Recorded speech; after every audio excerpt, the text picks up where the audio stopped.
Chapter 2 from A Fish in Water Athirst. Please enjoy the whole chapter with me today. The Christening of the Santa Gemma.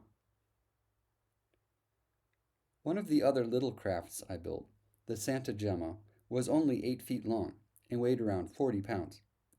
I could easily place her on the roof of my car and portage her short distances to some of my favorite lakes after parking within a stone's throw of the water. I built the Santa Gemma in one night. It was finished early in the morning on my birthday. I guess you could say that it was my present to myself that year. Once the glue and paint had dried, I tested the little skiff on my grandfather's pond.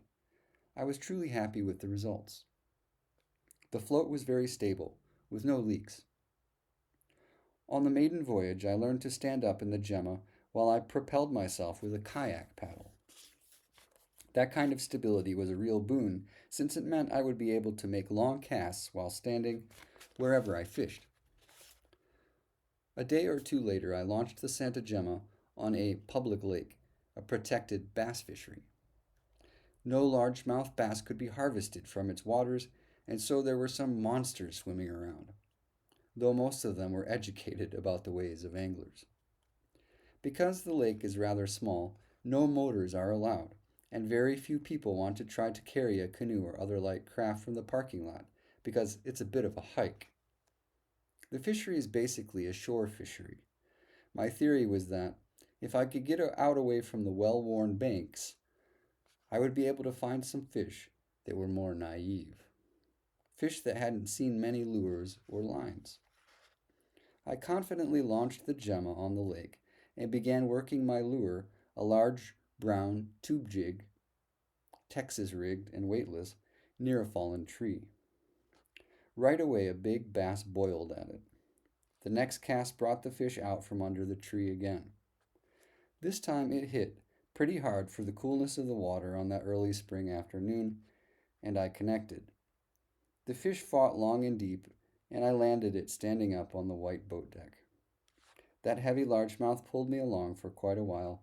It was a perfect living motor.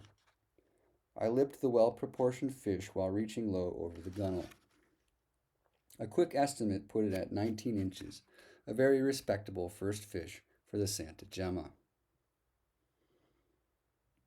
I believe I caught a couple more fish that day and grew confident in my little boat, which I later used on a much larger lake, on Mendota and then on Geneva in Wisconsin, with another friend on board.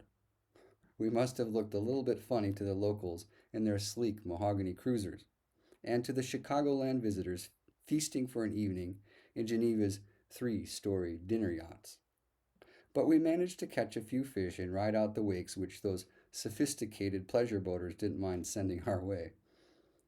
Today the Santa Gemma, as I understand, has been turned into an herb garden. May God rest her petite, omnipresent soul. And tomorrow we'll look at diving in the Swiss Alps. Peace. Thank you very much. Please like, share, and leave some feedback. Namaste.